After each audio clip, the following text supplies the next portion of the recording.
예, 오늘 우리 창세기 6번째 시간입니다. 6번째 시간. 예, 지난 시간에 이어서 우리 이제 6째 날 그 하나님의 창조에 대해서 살펴보는데, 성경에 보면은 6째 날 이 6이라는 숫자가 사람과 관련돼 있죠. 그래서 뭐 여기서 숫자에 관한 얘기를 하려는 건 아니고, 아예 지난 언제인지 모르겠는데 몇 년 전에 6월 6일 날 저희가 그 신학원 특강할 때 성경 속의 숫자들 해서 1서부터 시작해 가지고 성경에서 숫자가 상징하는 의미를 숫자 공부만 이렇게 2시간 해놓은 그 자료가 있기 때문에 여러분들이 궁금하면 참조하시고요. 하여간 성경의 6을 성경에 분명하게 이렇게 써놨죠. 계시록 13장 18절 보니까 여기에 지혜가 있느니라. 명철이 있는 자는 그 짐승의 숫자를 세어볼지어다. 이는 그것이 한 사람의 숫자이며 그의 숫자는 666이기 때문입니다. 그래서 6이라고 하는 숫자는 하여간 사람과 연관이 있다는 그냥 한번 기억해 두시면 좋겠고요. 두 번째 밑으로 내려가시면 1장 24, 25절에 하나님께서 가축과 기어다니는 것과 짐승, 이 동물에 있어서 세 가지로 동물학자들이 분류하는 것과 똑같은 분류가 이미 여기 또 설명이 되어 있네요. 그냥 일단 24, 25절 한번 읽어보겠습니다. 예. 성경 24, 25절 창세기 1장. 그리고 하나님께서 말씀하시기를 땅은 살아있는 창조물을 그의 종류대로 내고 가축들과 기어다니는 것과 땅의 짐승을 그의 종류대로 내라 하셨느니라. 그러자 그것이 그렇게 되었더라. 또 하나님께서 땅의 짐승을 그 종류대로, 가축들을 그것들의 종류대로, 땅 위를 기어다니는 각각의 모든 것을 그의 종류대로 만드셨더라. 그러자 하나님께서 보시기에 그것이 좋았더라. 해서 6째 날 이제 이 세 가지 짐승 동물이죠. 동물을 창조하신 것으로 이제 시작을 했는데, 초점은 아무래도 인간 창조겠죠. 자, 그래서 1장 26, 28절에서 하나님께서 최종적인 목표였던 인간 창조를 하시게 되는데, 여기에서는 뭔가 좀 다른 모습을 보게 되죠. 이제 것은 그저 명령으로만 다 만들어 이렇게 창조를 하셨는데, 인간 창조를 하시기 위해서는 일종의 뭐라고 표현해야 되나요? 천상의 회의가 열렸네요. 천상에서 회의를 열어서 삼위일체 하나님께서 우리 하자 하고 이렇게 마음을 모으는 그런 내용이 나오네요. 자, 창세기 1장 26절. 그리고 하나님께서 말씀하시기를, 여기는 단수로 돼 있죠. 그런데 우리가 우리의 형상대로 우리와 같은 모습을 따라 사람을 만들자. 그리하여 그들로 하여금, 분명히 사람도 단수로 돼 있어요. 그렇죠? 예. 하나님도 단수로 돼 있고, 그런데 말씀하실 때는 우리라고 말씀하시고 그 다음에는 그들로 말씀하셨어요. 삼위일체와 같이 인간도 소위 말하면 이렇게 집합적인 collective person, 이게 뭐라고 신학적으로 용어는 그렇게 쓰지만 우리가 인간이 한 인디비주얼 개체가 아니라 인간 속에는 이 영과 혼과 몸이 있을 뿐만 아니라 또 소위 말하면 아담의 후손으로 수없이 많은 사람들이 들어있게 되겠죠. 그것을 암시하는 내용이 사람을 그들로 표현했죠. 그들로 하여금 바다의 물고기와 공중의 날짐승과 가축들과 온 땅과 땅 위를 기어다니는 각각의 모든 것을 지배하게 하자. 자, 여기서 우리는 두 가지 특징을 볼 수 있습니다. 하나는 형상, 모습. 인간은 하나님의 형상, 하나님의 모습. 내적인, 외적인 모습, 그렇죠? 외적인 형상, 외적으로 하나님의 형상을 닮았을 뿐만 아니라 또 내적으로도 하나님의 모습을 닮았다. 자, 뿐만 아니라 세 번째 요소는 거기 지배하게 하자 그랬어요. 그러니까 형상과 모습은 하나님을 표현하고 나타내는 겁니다. 하나님은 영이시기 때문에 이 땅에 자신을 표현하고 나타내시기 위해서는 구체적인 육체를 지니고 있는 누군가가 필요하죠. 그래서 이 최상의 생명체인 인간을 창조하시고 그것을 하나님의 형상과 모습으로 만드시고 이 땅에서 하나님이 존재하신다는 것을 사람들에게 알릴 때, 그죠? 표현, 하나님을 표현하는 것, 나타내는 것이 첫 번째 인간의 존재 목적이요. 두 번째는 지배하자, 통치권, 다스리는 역할을 하도록 이렇게 했습니다. 목적이 두 가지가 분명하게 나와 있죠. 그렇게 하여 하나님께서 자기 자신의 형상대로 사람을 창조하셨으니, 여기는 이제 his own이라 그러지, 자기 자신이라 그랬잖아요. 그럼 단수로 또 돌아갔어요. 그분께서 그를 여기도 단수로 돌아갔어요. 하나님의 형상대로 창조하셨더라. 그분께서 그들을 남성과 여성으로 창조하셨더라. 예. 남성 여성 말고 뭐 제3회, 제5회, 제6회 뭐 해가지고 막 하나님은 두 가지로 만들었다는데 뭔 놈의 이게 종류가 많은지 막 별의별 성들이 다 나와 있어요. 예. 그래서 뭐 남성 여성 말고 또 다른 뭐 존재가 있어가지고 그 중립.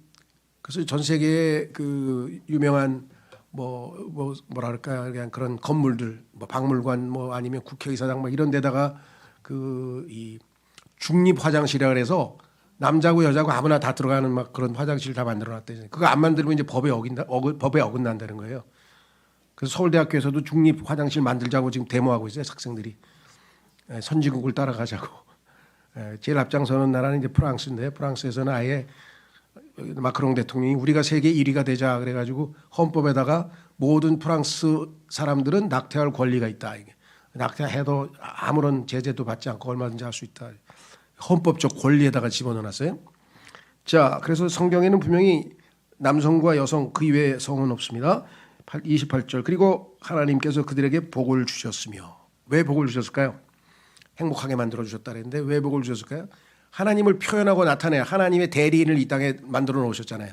그렇죠? 예. 그리고 하나님을 대리해서 이 땅을 다스리잖아요. 하나님의 통치자, 원래 하나님이 통치자인데 하나님께서는 직접 나타나지 않으시고 이 땅에 대리인을 세우셔서 다스리게 하셨죠. 그러니까 이들에게 복을 주셨으며 하나님께서 그들에게 말씀하시기를 남성 여성 두 사람에게 말씀하시기를 다산하고 번성하여 땅을 다시 채우고는 지난번에 한번 봤었죠. 1장 1절과 2절 사이에 모든 이 땅의 창조물들이 다 휩쓸려서 심판을 받아가지고 다 멸망당했기 때문에 텅 비게 되었죠. 그래서 땅은 텅 비어 있다. 그래서 공허하다 그랬죠. 창세기 1장 2절에 1장 1절과 1장 2절 사이에 모든 창조물이 다 심판을 받아버렸기 때문에 공허하고 텅 비어버렸기 때문에 다시 채우라고 하나님 말씀하셨어요.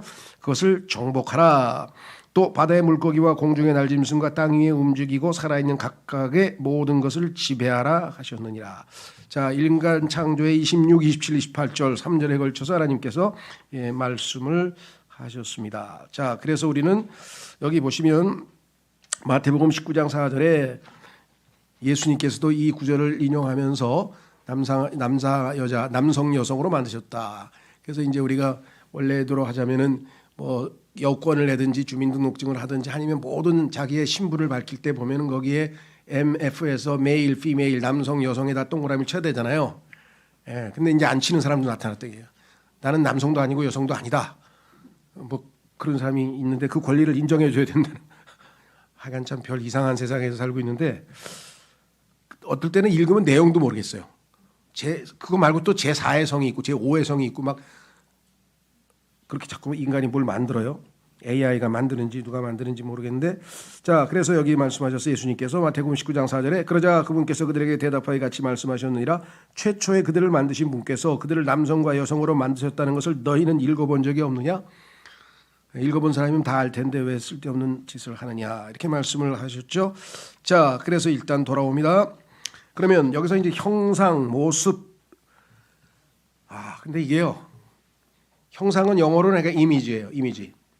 그런데 likenes스는 모습이라고 이제 우리 번역했어요. 아마 옛날 성경에는 모양이라 한 것 같아요. 모양. 이게 이제 우리말로도 좀 애매모호하고요. 영어는 좀 쉬운 것 같아요. 구별이 돼요. 이미지. 그다음에 likeness. 그다음에 야고보서 3장 9절에 보면은 similitude라고 되어 있어요. similitude.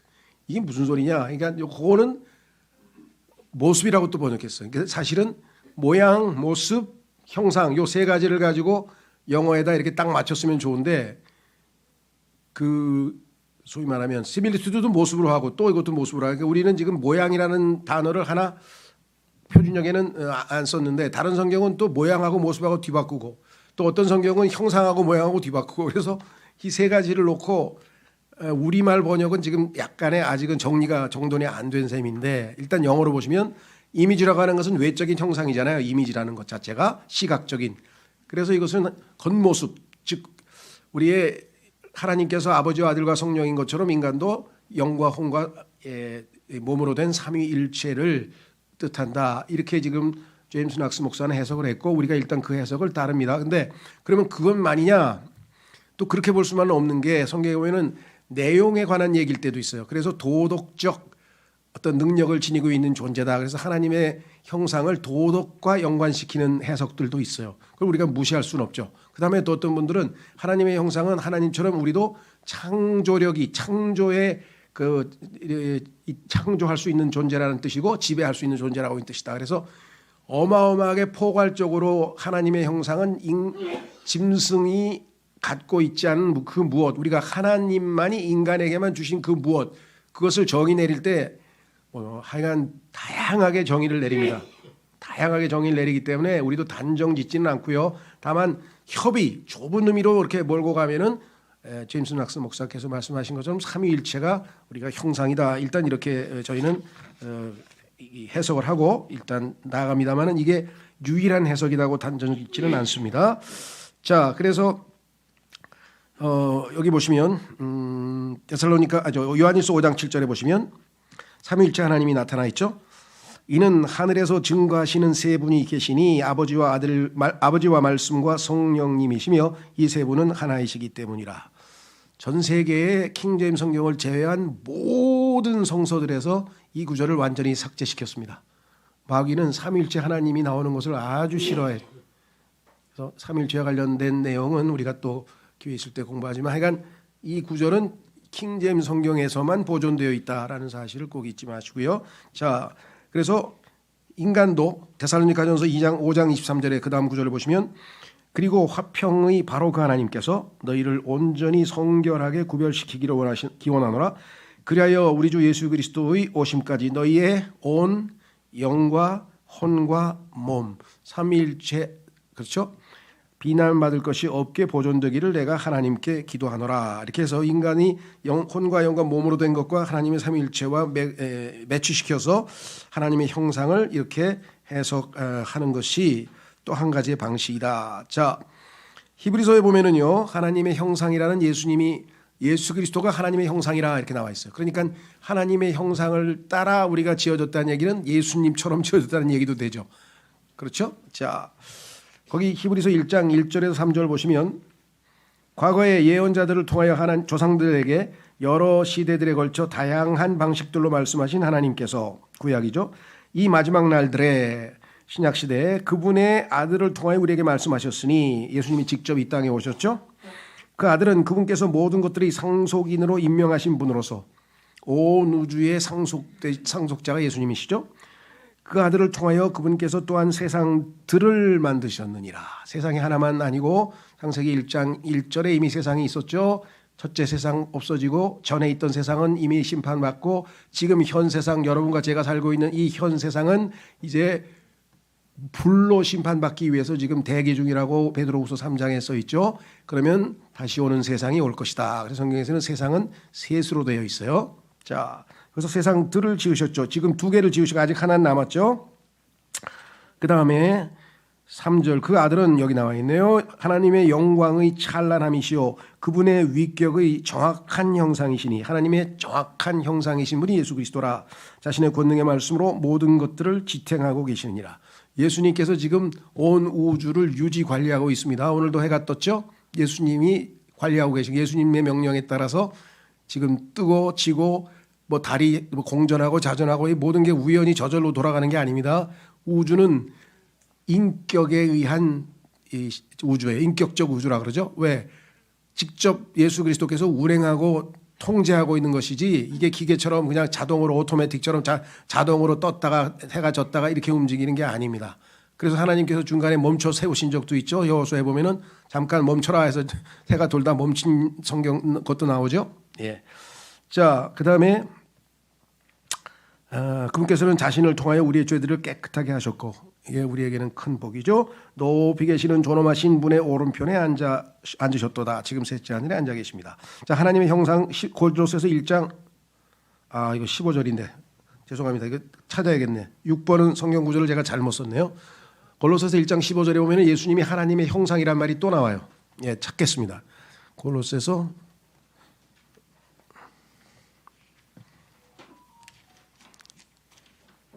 머릿속에는 1장 15절로 들어가 있는데 쓸 때는 1장 5절로 썼어요, 제가. 이 지금 뭔가 고장이란 거. 1장 15절. 찾으셨죠? 그분께서는 볼 수 없는 하나님의 형상이시요 각각의 모든 창조물 가운데 첫째로 나신 분이시니 하나님의 형상이신 예수 그리스도가 바로 우리의 이미지, 형상이시고 우리의 아이돌이죠. 아이돌은 우상인데, 그렇죠? 이 세상에는 요즘에 남녀 그 아이돌이라는 무슨 음악 그룹이 많이 있지만 우리에게는 예수 그리스도가 우리의 아이돌이죠. 형상이십니다. 자, 그래서 이제 첫 번째는 이제 이 소위 말하는 인간이 하나님의 형상대로 지음받았다. 자, 이게 얼마나 존귀하는 거냐. 그럼 한번 생각해 보세요. 이 땅에 인간이 얼마나 존엄한 존재냐. 인간의 존엄성에 대해서 정말 오늘날처럼 인간을 아주 막대하는 세상이 없죠. 인간의 생명이 파리 목숨만도 못한 경우가 너무 많아요. 그냥 살인도 그냥 너무나 쉽게 저지르고 상상을 초월하는 일들이 지금 여기저기서 벌어지고 또 뭡니까? 러시아에서도 그냥 가가지고 사람들 극장에서 공연 보려고 앉아 있는데 그냥 총을 그냥 막 난사를 해가지고 백몇 명을 또 죽였잖아요. 이런 일들이 미국 대학에서 이루어지고 교회에서도 이루어지고 예배당에서도 이게 갈수록 지금 아주 이 폭력이 진행됩니다. 그렇죠? 지금 마지막 때를 예수님께서는 노아의 날들로 비유하셨고 또 여러분 잘 아시는 것처럼 롯의 날로 비유하셨잖아요. 마지막 날들을 예수님께서. 노아의 때의 문화 트렌드가 뭡니까? 폭력과 섹스예요. 노아의 시대도 롯의 시대도 마찬가지입니다. 폭력과 섹스. 근데 그게 최고도로 당해서 통제불능한 정도까지 되는 마지막 시대. 그래서 예수님께서 뭐라 그랬어요? 마지막 시대. 이제 교리적으로 얘기하면 교회가 휴고 딱 되면 이 땅은 완전히 lawlessness, 무법천지가 돼요. 그리고 예수님이 말씀하시는 악하고 음란한 세대요. 그 세대가 7년 동안 벌일 그 황당무계한 일들을 보면 하나님이 얼마나 많은 심판을 하셔야 되는지 계시록에 보면 이 땅에 존재하는 그 세대를 어마어마한 정말 전무후무한 심판을 하시는 내용이 계시록 내용이 전부 심판 내용이잖아요. 육정서부터. 자, 그래서 지금 이 땅에 존재하는 인간은 원래 하나님을 표현하기 위해서 하나님의 고귀한 외적인 것뿐만 아니라 두 번째에 나와 있는 것처럼 모습, 속성, 하나님의 성품을 표출하기 위해서 이 땅에 우리를 지으셨는데, 그렇죠? 그래서 거기 다음 구절 보십시오. 요한일서 3장 2절 보시면 사랑받는 자들아 이제 우리는 하나님의 아들들이라 그리고 우리가 어떻게 될 것인지 아직 나타나지 아니하나 그분께서 나타나실 때 우리가 그분과 같이 되리라는 것을 우리는 아느니라. 이는 우리가 그분을 그분 그대로 볼 것이기 때문이라. 여기서 그분과 같이 된다고 하는 표현이 영어로 like him이에요. 그 like라고 하는 것의 명사형이 likeness예요. 이게 모습이에요. 그러니까 하나님의 성품을 동일하게 지닌 그러한 내적인 모습도 갖추고 외적으로도 하나님처럼 영광스럽게 예수님처럼 영광스러운 몸으로 변화되고 그것이 우리의 마지막 모습이라고 했는데 그렇게 최후로 우리가 그렇게 되기 전에 이 땅에서도 우리가 이 삼일째 하나님을 나타내고 표현하는 예수님의 생명을 통해서 나타내고 표현하는 그 역할을 감당을 해야 합니다. 자, 그래서 하나님께서 성경에 보니까 이 땅의 모든 존재는 최종 영광은 하나님이죠. 그런데 그 하나님께서 하나님을 표현하고 나타나기 위해서 인간을 지었죠. 그런데 성경에 보면은 인간을 짓기는 지었는데 어떤 식으로 지었나 한번 보겠습니다. 자, 물론 창세기 2장에 가면 또 나오죠. 그거 가기 전에 스가랴서 12장 1절을 한번 보십시오. 구약 성경 스가랴서 12장 1절에 보면 아주 독특한 성경 구절이 하나 나와요. 스가랴서 12장 1절. 구약 성경 끝에서 세 번째 책인가요? 예.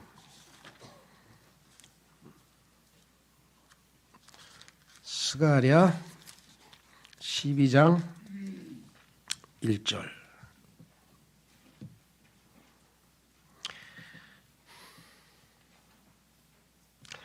자, 이스라엘을 위한 주의 말씀의 엄중한 부담이라. 하늘들을 펼치고 땅에 기초를 놓으며 사람의 영을 그의 내부에 형성하는 주가 말하노라. 보통 때는 주가 말하노라, 뭐 이스라엘을 이집트에서 이끌어내신 주가 말하노라. 보통 하나님이 자기 소개를 할 때는 그와 같은 식으로 보통 얘기를 많이 하는데, 요번에는 아주 독특한 방식으로 자신을 소개했죠. 그것이 뭐냐? 하늘들을 펼치고 땅에 기초를 놓으며 근데 사람 중에서도 사람의 영을 그 내부에 형성하는, 영과 혼과 몸 중에서 영에다 초점을 맞췄어요. 자, 이 땅에 하나님께서 하늘을 지으신 목적은 땅을 유지 관리하기 위해서. 그래서 모든 에너지는 태양으로부터 오죠. 태양으로부터 모든 것을 받아서 이 생명이 존재합니다. 땅이 존재하려면. 그러니까 하나님께서는 땅을 위해서 하늘을 지으셨고, 땅은 무엇 때문에 존재하느냐? 사람을 위해서 존재하는 거예요. 사람은 모든 필요를, 그렇죠? 먹는 음식서부터 시작해서 뭐 공기서부터 시작해서 물서부터 시작해서 모든 필요를 땅으로부터 공급받습니다. 그러니까 하나님의 궁극적 목적은 사람이죠. 그러면 사람을 왜 지으셨는가? 우리 금방 봤죠? 하나님의 형상과 모습으로 지으셔서 하나님을 나타내고, 하나님께서 다스리는 그 통치권을 행사해서 이 땅의 모든 바다야 물, 공기 있는 짐승, 모든 동물들을 다스리는 역할을 하도록 인간을 지으셨는데, 그렇죠? 그 중에서도 하나님께서 가장 관심을 갖고 계시는 게 뭐겠어요? 그게 바로 영이다 이거예요. 왜? 요한복음 4장에서 하나님은 한 영이시니, 하나님께서 한 영이시기 때문에 그 영이신 하나님께서는 인간의 영과만 커뮤니케이션이, 소통이 가능한 것이죠. 그래서 하나님이 주목하는 것은 우리의 영입니다. 그래서 그 영이 하나님의 뜻을 캐치하고 하나님 말씀을 깨닫고, 우리의 혼은 그것을 지식적으로 이해를 해서 우리의 몸에게 명령을 내리면 정상적으로 하나님을 표현할 수가 있죠. 영, 혼, 몸으로 통해서 우리가 행동을 결정하면 문제가 안 생겨요. 하나님의 뜻에 합당하게 살 수 있어요. 그런데 여러분 아시다시피 창세기 3장에서 죄를 짓는 동안에 타락을 하는 바람에 영이 죽어버렸죠.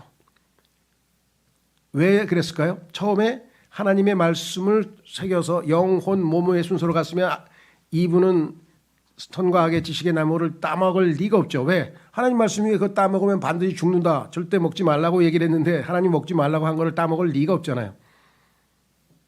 근데 벌써 뭐예요? 왜 부르셨죠? 선과 악의 지식의 나무에 대해서 마귀의 말을 듣고, 하나님 말씀 대신에 마귀의 말을 듣고 설득돼서 어떻게 됐어요? 보았어요. 보았다는 역할은 누구예요? 시각이잖아요. 시각. 그러면 육체가 벌써 작동한 거예요. 시각적으로 봤을 때 먹음직하고 보암직하고 먹음직하고 그다음에 뭐예요? 지혜를 줄 만큼 탐스럽다. 그러니까 벌써 걸려든 거죠. 그러면 하나님께서 우리에게 하나님을 표현하라고 했는데 누굴 표현한 거예요? 육체를 표현한 거예요. 자기의 감각대로 살아버린 거예요. 우리도 일상생활에서 마찬가지입니다. 어떤 행동이나 뭘 할 때 하나님의 말씀이 나를 통제해서 그 영이요 생명의 말씀을 소화해내고 내 혼이 판단을 해서 내 몸이 움직이면 우리가 헌신이 되는 거죠. 이 몸을 하나님께 지체로서, 하나님의 도구로서 내어드리게 되는데, 그게 아니고 영이 차단이 되어버리면은 하나님의 말씀이 아니라 자기 감각, 야 맛있다, 사 먹자, 야, 재밌는데 구경 가자. 그렇죠. 바로 즉각적으로. 그러니까 감각이 먼저 반응하는 게 아니라 우리는 항상 성령의 통제하에 있어서 우리의 영이 성령으로 통제받는 그러한 삶, 이게 이제 영적으로 성숙해하고 익숙해지고 훈련이 되어야만 영적인 삶이 이루어진다는 겁니다. 자, 그래서 우리는 이 놀라운 인간을 이 땅에 이제 드디어 하나님께서 정말 창조하셨는데, 인간의 육체에 대한 연구뿐만 아니라요. 하여간 그 이창호 박사인가, 하여간 그 한양대 무슨 교수신 것 같아요. 의사인데 그분이 그 바디 바이블인가, 하여간 인간의 몸에 대해서 성경과 몸과의 관계를 통해서 하여간 그 몸의 신비를 풀어낸 책이 있어요. 그리고 또 인도의 유명한 의사가 이 필립 얀시라고 하는 사람과 합쳐서 몸의 신비, 소위가 인간의 몸과 우리의 영적 생활과 밀접하게 어떻게 매치되는지를 또 연구해낸 책이 있어요. 그러니까 몸에 대해서 아주 정말 복음적이고 아주 뛰어난 그런 책들이 여러 개가 있습니다. 자, 그래서 우리는 이제 다시 돌아오셔서 교재로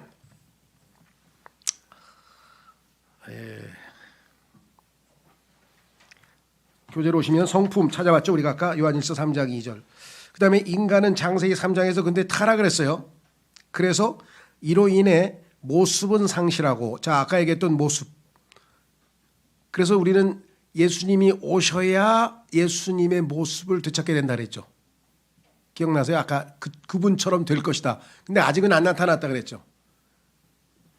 우리 안에 마치 예수 그리스도께서 지금 형성되어져 가는 과정이에요. 마치 엄마 뱃속에 아기가 잉태됐는데 아직 한 3개월 4개월밖에 안 되면은 지금 인간의 모습을 갖추고 있지는 않잖아요. 그런 것처럼 지금 여기 나와 있는 것은 뭐냐면 모습은 상실했어요. 그래서 하나님의 성품이 아니라 아담의 타락한 성품, 욕심, 뭐 그냥 인간의 그 추잡한 모습들이 인간의 마음속에 잔뜩 들어가 있다고 예수님께서 마가복음 7장에서 말씀을 하셨는데, 반면에 영은 죽었지만, 영이 비록 죽긴 죽었지만 인간의 영은 하나님과는 교통이 안 돼도 영의 본래의 기능은 가지고 있죠. 그래서 영이 우리가 보통 죽었다고 했지만 하나님과의 교통이 상실됐다는 뜻이지, 이게 아예 영 자체가 존재가 없어졌다는 건 아니죠.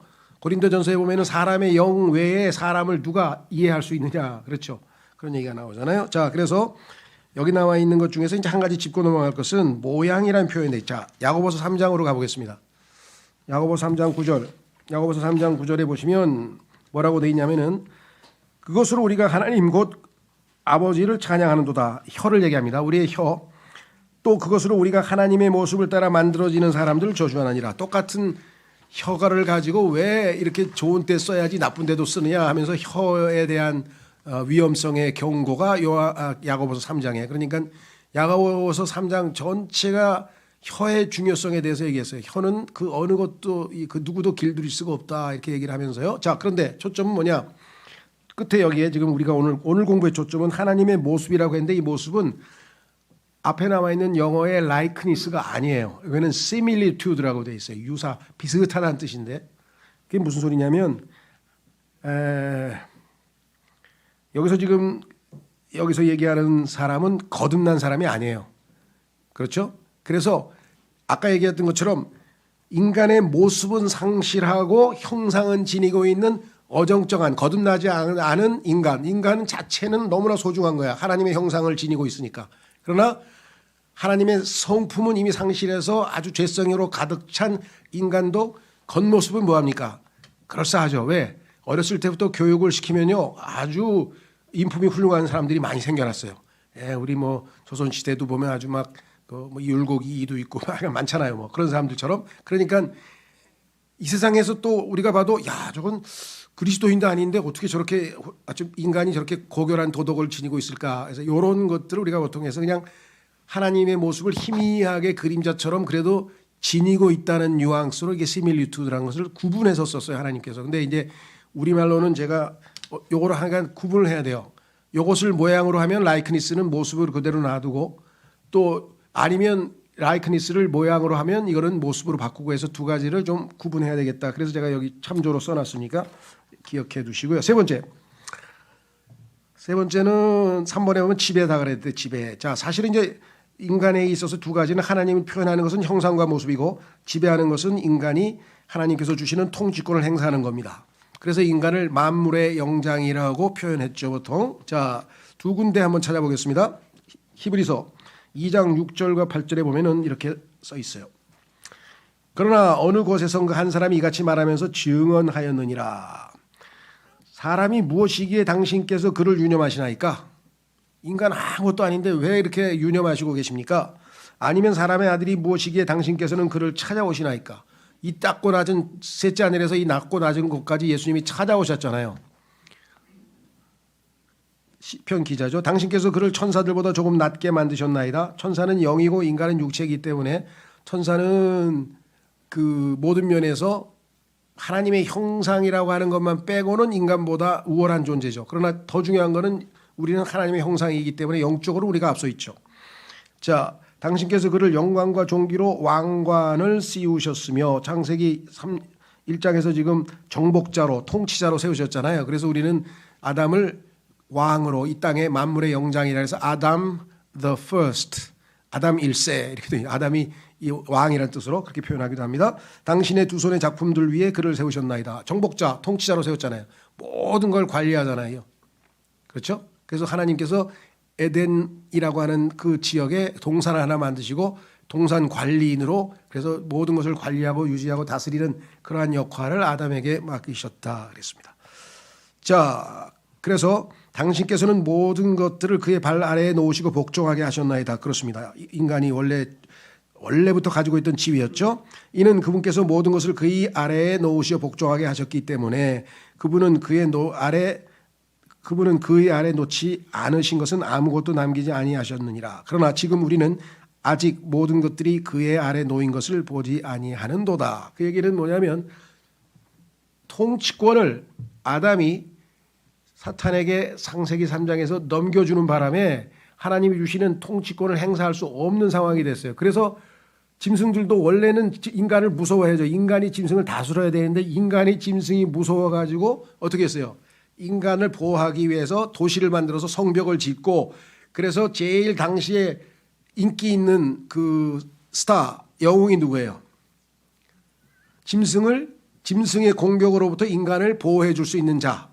그래서 그 유명한 님롯이라고 하는 사냥꾼이 등장해가지고 아주 그냥 소위 말하면 졸제 스타가 돼버린 거죠. 사냥꾼이 나타나서 야수들의 공격을 막아줬잖아요. 자, 그러니까 여기서 분명히 하나님은 그에게 통치권을 줬는데 어떻게 하다가 그 통치권이 다 상실돼서 땅에 있는 모든 피조물들이 창조물들이 왜 인간에게 명령대로 인간의 그 통치권을 거부하고 이와 같은 일이 발생했을까? 이것은 우리는 창세기 3장에서 있었던 반역, 하나님에게 일어난 반역으로 인한 상실, 통치권 상실, 소위 말하면 타락이라 그러죠. 타락. 그래서 우리가 신학적으로는 그걸 FALL, fall이라고 그래요. fall, Adam's fall, 아담의 타락. 아주 인류 역사의 비극이죠. 이 아담의 타락을 이해해야만 우리가 왜 죄인인 것을 알고 왜 구속이 필요한 것을 알고 예수 그리스도가 왜 예수님은 누굽니까? 예수님이 원래 그 이 참 인간이시고 아담은 예수님의 figure, 형상이라 그랬잖아요. 예수님을 대변하는 이 땅에 인간을 보내셨는데 인간이 실패해서 예수님이 다시 아담의 육체를 입고 이 땅에 오셔서 아담을 다시 회복시키는 장면이 우리는 그걸 구원의 역사라고 하죠. 자, 그래서 시편에 이렇게 나와 있습니다. 시편 8편의 6, 8절에 보시면 하나님께서 인간에게 주신 통치권을 이렇게 부연 설명했습니다. 당신께서 그에게 당신의 두 손의 작품들을 지배하게 하셨나이다. 이게 인간이 원래 부여받았던 이 왕으로서의 권세죠. 당신께서 모든 것들을 그의 두 발 아래 놓으셨사오니 진정 모든 양들과 소들과 들판의 짐승들과 공중의 날짐승과 바다의 고기와 바다들의 행로들을 지나다니는 것은 무엇이나 다스리게 하셨나이다. 이렇게. 자, 그런데 지금 창세기 3장의 타락으로 인해서 어떤 일이 발생했는가? 제가 이렇게 설명했습니다. 타락으로 인해 통치권이 사탄에게 넘겨짐. 이건 창세기 3장에서 이제 읽어볼 텐데요. 실제적으로 그래서 이제 아담이 이 세상의 왕이었는데 이 세상을 통치권을 사탄에게 넘겨줘서 사탄이 이 세상의 신이 돼서 지금은 사탄의 통제하에 이 세상이 놓여 있죠. 자, 그래서 고린도후서 4장 4절에서 사탄의 타이틀이 이 세상의 신이라 그랬어요. 이 세상의 신. 이 세상의 신이 그들 안에서 믿지 않는 자들의 생각들을 가렸으니 하나님의 형상이신 그리스도의 영광스러운 복음의 빛이 그들에게 비치지 않게 하려는 것이라. 그래서 왜 복음의 역사가 이렇게 더디고 복음의 역사가 폭발적으로 일어나지 않는가? 그건 방해자가 있다는 거죠. 그 방해자가 여기 지금 믿지 않는 자들의 생각들을 가려서 예수 그리스도를 믿음으로 받아들이지 못하게 하는 방해꾼이 이 세상의 신이다. 그 사람을 누가복음 4장 6절에서 예수님께서 그의 통치권, 즉 아담이 빼앗겨버린 사탄이 소유하고 있는 통치권을 인정해 주시는 그런 암시하는 대목이 바로 누가복음 4장 6절입니다. 그러면서 마귀가 그분께 이같이 말하였더라. 이의 모든 권능과 그것들의 영광을 내가 너에게 주겠노라 하면서 자기가 가지고 있는 통치권을 넘겨줄 테다. 나한테 절만하면 하고 지금 예수님을 유혹해서 죄를 짓게 만들고 시험하고 있는 장면인데 이는 그것이 나에게 넘겨졌기 때문이라. 누가 넘겨줬어요? 넘겨졌다는 얘기는 누군가가 넘겨준 거죠. 그게 아담이 넘겨준 거죠. 그런즉 나는 누구에게든지 내가 원하는 자에게 그것을 주겠노라. 이거 내 거니까 나에게 절만하면 주겠다 했을 때 예수님께서 이것을 거부하셨죠. 예. 그래서 하나님 말씀대로 물리치는 장면이 성경에 나옵니다. 자, 그래서 우리는 통치권이 사탄에게 넘어졌다는 사실은 이것 말고도 성경 곳곳에 나타나니까 이해하시면 되겠고요. 그러면 이 통치권은 언제 우리가 다시 회복하게 될 것인가? 우리는 1단계를 마쳤어요. 우리를 왕과 뭐로 만들었다고요? 예, 제사장으로 이미 예수님이 만드셨어요. 이제 우리는 신분은 회복해서 신분. 근데 아직 통치권은 좀 기다려야 돼. 그렇죠? 예. 자, 그래서 여기 보시면 예수님께서 돌아오시면 그분과 함께 통치권을 회복함. 원래 우리에게 주어졌던 것을 회복할 날이 오게 될 것이다. 지금은 벌써 우리는 신분은 회복했습니다. 계시록 5장 10절. 우리를 우리 하나님께 왕들과 제사장들로 삼으셨기 때문이니이다. 그리하여 우리가 지상에서 통치하리이다. 미래로 되어 있죠. 예.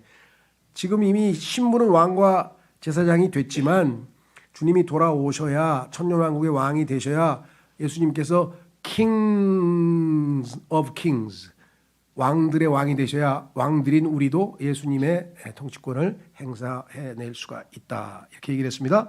그날이 언제냐? 그것이 바로 계시록 11장 15절입니다. 예수님께서 오시면 이 세상의 모든 왕국들이 그리스도의 왕국이 될 거예요. 자, 이렇게 써 있죠.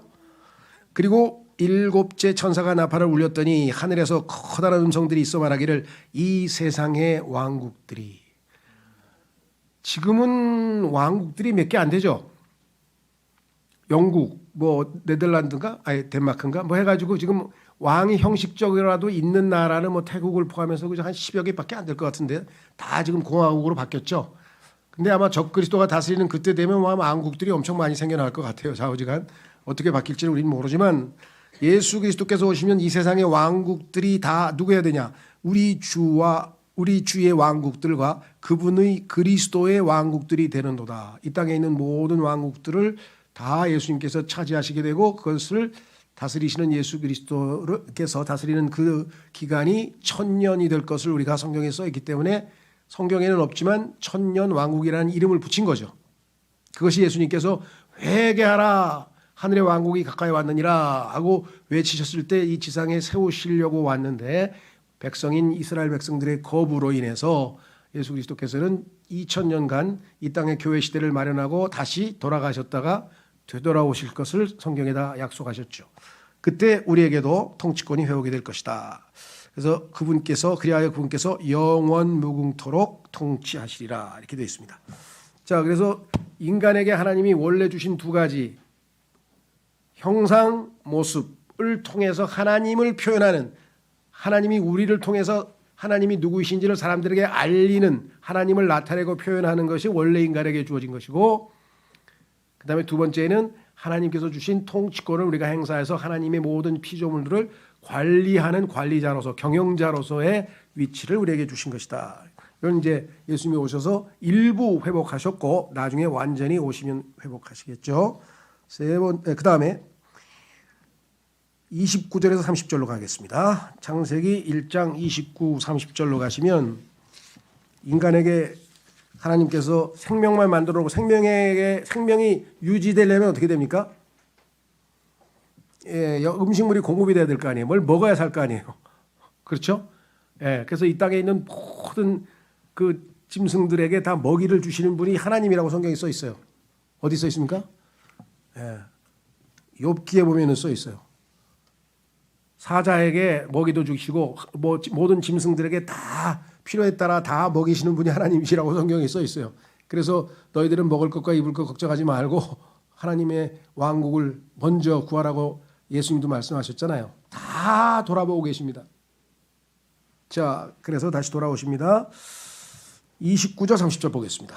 자, 그리고 하나님께서 이같이 말씀하셨느니라. 보라, 온 땅의 표면 위에 씨를 지닌 모든 야채마다 너희에게 주었고 씨를 내는 나무에 속하며 과실이 있는 모든 나무마다 너희에게 주었느니라. 너희에게 그것이 음식이 되리라. 그러니까 원래 인간 출발은 뭐였습니까? 요즘에 비건이라 그러죠. 비건, vegetarian 레스토랑. 그러면 그 VR 가다 보면 요즘에는 우리나라도 이제 많이 생기겠지만요. 외국은 가면 그 채식주의자, 뭐라 그러나 그러니까 채식만 파는 그것만 파는 식당이 있어요. 고기는 아예 일체 안 파는 식당 이름이 딱 붙어 있어 이렇게. 하도 그런 걸 찾는 사람이 많죠. 그래서 야 그럼 성경적이냐? 죄송하지만 아니에요. 왜 아닐까요? 여기 써 있죠. 인간에게 야채와 과일을 음식으로 주신 것은 창세기 3장 이전이에요. 죄를 짓기 전이에요. 죄를 지은 인간은 다른 짐승의 생명에 의존해서 살아가게 돼 있어요. 그래서 자 9장으로 가보겠습니다. 9장에 가서는 동물을 먹으라 그랬어요. 그러면 채식만 하면 그러면 비성경적인가요? 뭐 그렇게까지 얘기할 수는 없지만 일단 우리가 다른 생명체 즉 동물의 생명으로 생명이 연장된다는 사실을 하나님께서 알려주기 위해서 죄인은 그렇게 살아야죠. 죄인이 아니면 모르겠는데 여기는 죄 짓기 전 얘기입니다. 자 창세기 9장 3절 살아 움직이는 모든 것은 저마다 너에게 음식이 되리라. 내가 모든 것들을 바로 푸른 야채같이 너에게 주었노라. 그러니까 고기도 잘 잡수시는 게 좋겠죠. 근데 난 뭐 안 먹겠다 그러면 뭐 하나님께서 주신 자유니까 또 그것까지 뭐 어떻게 할 수는 없어요. 그러나 창세기 지금 있는 1장 29절을 근거로 인간은 채식을 해만 합니다. 뭐 이렇게 설교하면 또 안 되죠. 그럼 9장 3절에서는 그럼 고기를 주신 것은 부인할 수 없는 거죠. 이런 쓸데없는데 우리가 시간을 낭비하지 않았으면 좋겠어요. 자, 그런데 짐승은 과일을 안 주셨네요. 자, 야채만 주셨다고 써 있네요. 자, 짐승에게는 야채를 음식으로 주심. 뭐라고 써 있나 보겠습니다. 30절. 또 내가 땅에 있는 각각의 모든 짐승에게 공중에 있는 각각의 모든 날짐승에게 그 안에 생명이 있고 땅 위를 기어다니는 각각의 모든 것에게 모든 푸른 야채를 저마다 음식으로 주었느니라. 그러자 그것이 그렇게 되었더라. 그런데 타락 이후에는 어떻게 됐습니까? 짐승이 저주를 받았죠. 창세기 3장에서 하나님이 그 저주를 내리셔서 그 저주받은 짐승들 중에서 야생 짐승들은 다 뭐예요? 육식동물이 됐잖아요. 그러니까 다른 짐승들을 잡아먹죠. 근데 원래는 사자도 풀만 뜯는 거죠. 자, 그래서 이사야서 11장 7절 천년 왕국이 되면은 이제 저주가 풀리게 되고 그래서 원래 사자도 그 이리들도 이런 육식동물들도 다 야채만 먹고 유순하게 됩니다. 그러니까 안 물려요. 걱정하지 마세요. 여기 보세요. 이사야서 11장 7절. 그리고 암소와 곰이 함께 먹을 것이요 그것들의 새끼들이 함께 누우리라. 그리고 사자가 소처럼 뭘 먹는다고요? 짚을 먹으리라. 이게 원래 사자였어. 그런데 저주 때문에 사자가 그냥 막 그 피 흘리는 그런 아주 잔인하게 식사를 하게 됐죠. 자, 그래서 다시 돌아옵니다. 31절 이제 최종적인 결론이네요. 창조에 뭐라고 했어요? 그리고 하나님께서는 그분께서 만드셨던 모든 것을 저마다 요게 이제 아주 뭐랄까 아주 핵심 포인트인데요. 이 우리나라에서 성경뿐만 아니라 일반적으로 번역할 때 보면은 번역자들이 뭔가 센스가 있는 번역자들은 모두라고 할 때 영어의 all, A-L-L이죠. all과 every를 구분할 줄 아는 사람은 영어에 감각이 있는 사람이에요. all은 다 포함해서 그냥 all이고 every는 하나 해서 모든 거예요. 그래서 여기 저마다란 말이 아주 딱 제대로 들어가 있는 표현이에요.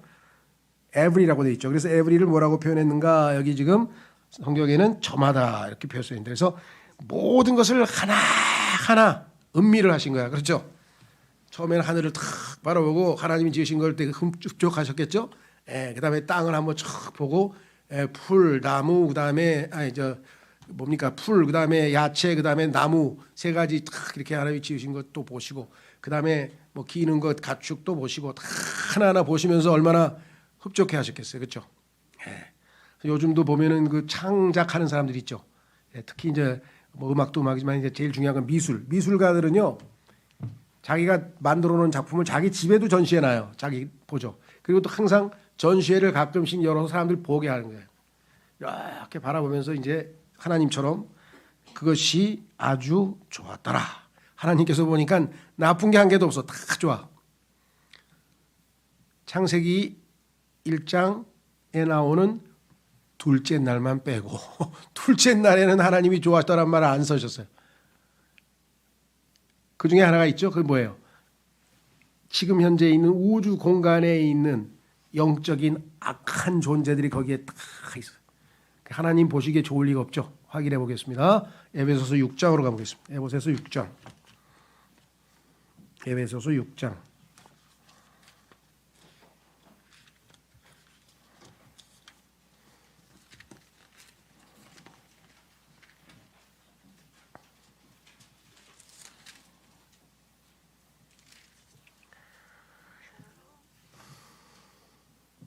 11절, 12절.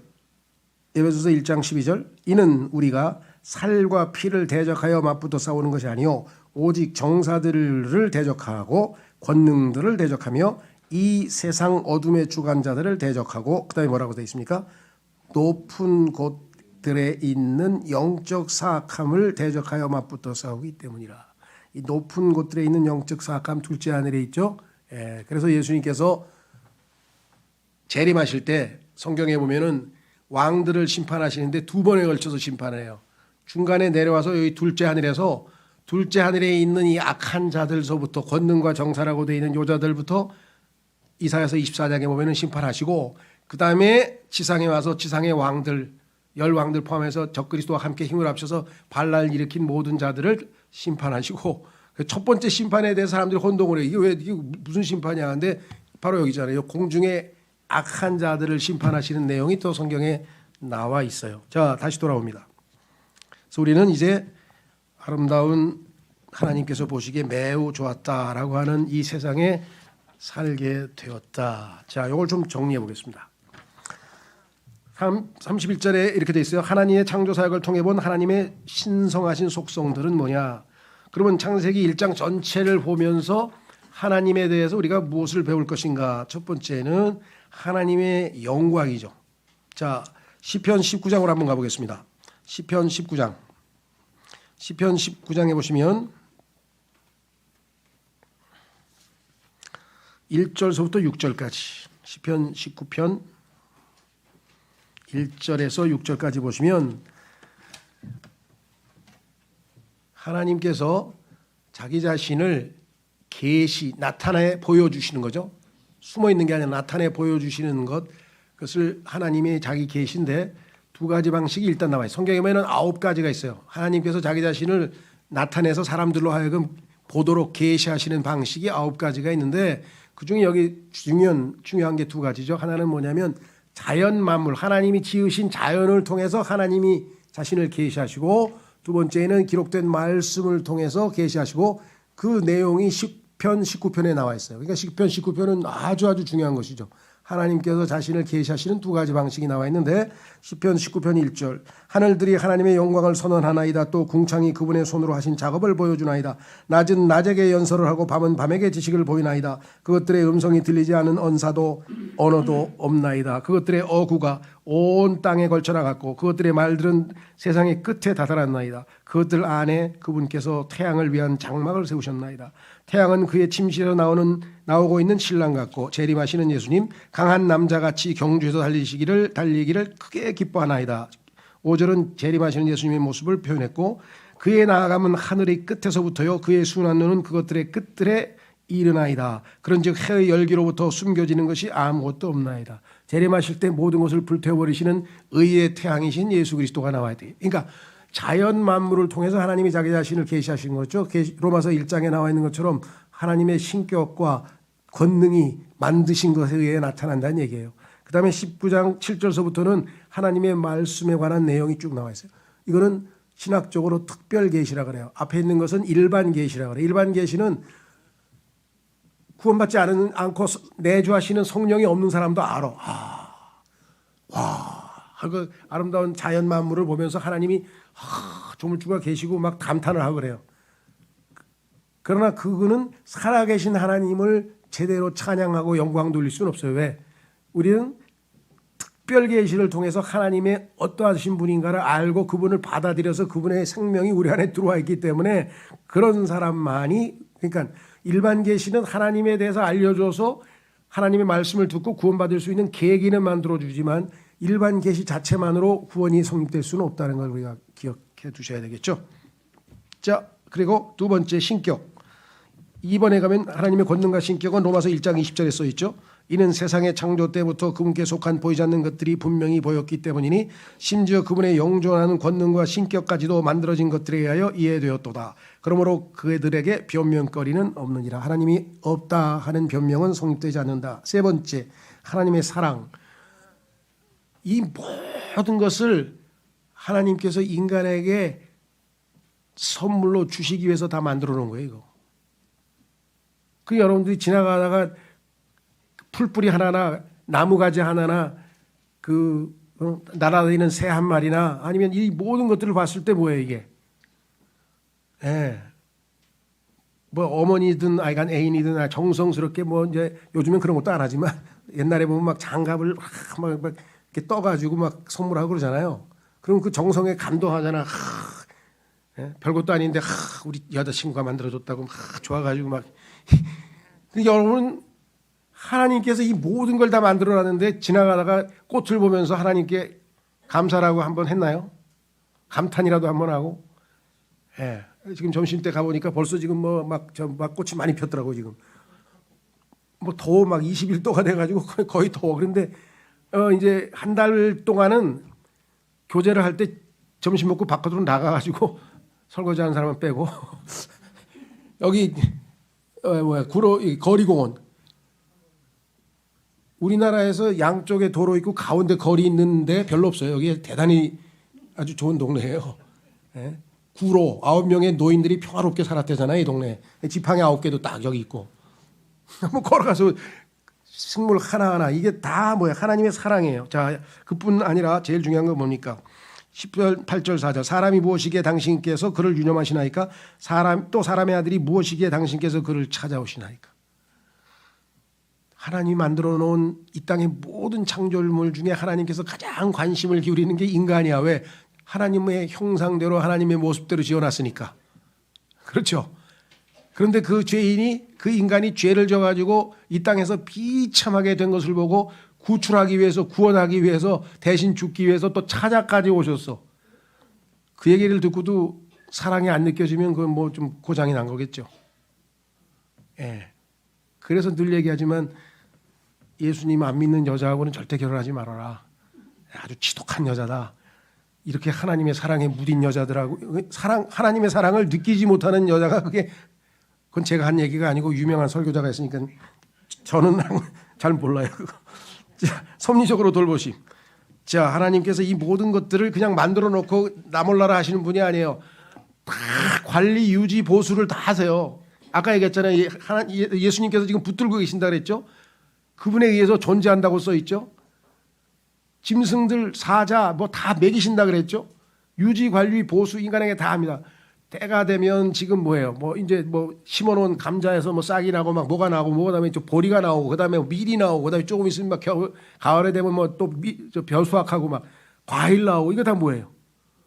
이거 다 우리 먹이려고 주신 거예요. 네?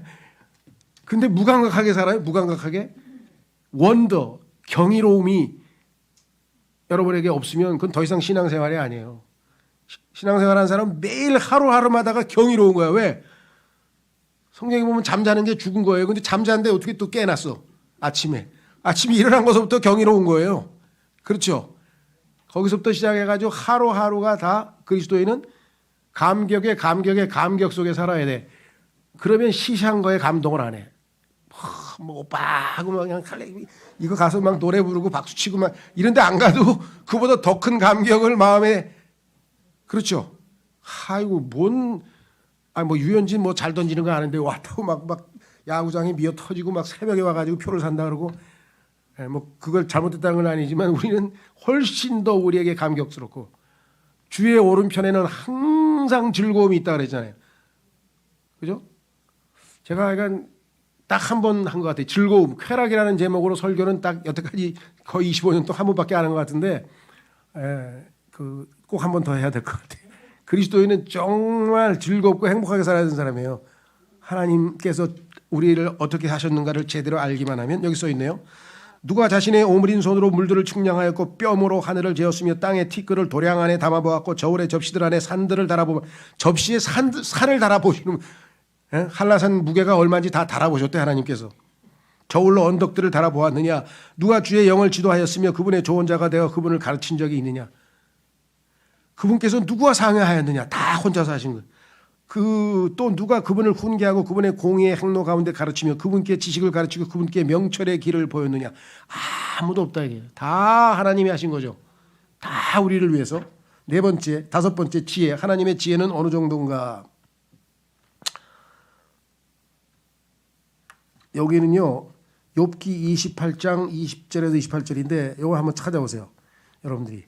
하나님의 지혜가 얼마나 놀라운지. 여러분들 뭡니까? 저 텔레비전에서 동물의 세계, 식물의 세계 이런 거 할 때 보면은 막 특성들 나오잖아요.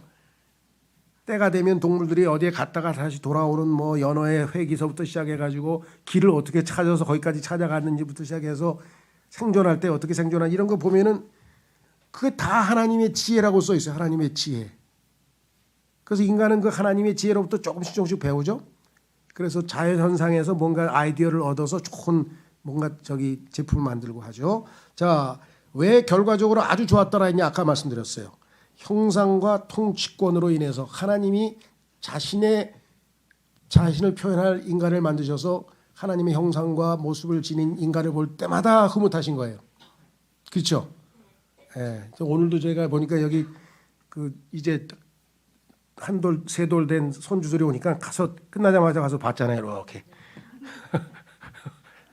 예. 형상과 모습이 있잖아요. 그죠? 예. 형상과 모습이 있잖아요. 자, 그래서 하나님께서 관심이 많으신 거고요.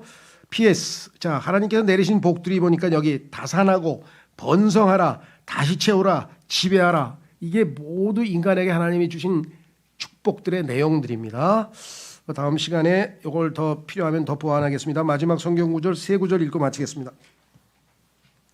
자, 이사야서 45장 18절 보시면은 이는 하늘들을 창조한 주 곧 땅을 조성하고 그것을 만든 하나님이 친히 이같이 말하기 때문이라. 창세기 1장에 창조주께서 뭐라고 말씀하셨는가? 이렇게 말씀하셨죠. 그가 땅을 확고히 세웠도다. 그는 땅을 헛되이 창조하지 아니했다. 텅 비게 아니야. 꽉 채우게. 충만하게. 그렇죠? 오병이어의 기적 끝나고 나는데도 그냥 12광짜리가 또 꽉 찼잖아요. 그 다음에 이렇게 되어 있습니다. 그는 땅을 거주하는 곳으로 형성하였도다. 나는 주요 다른 이가 아무도 없느니라. 창세기 1장 2절에 그런데 그 땅은 형체가 없고 공허하였으며 그래서 어떻게 해요?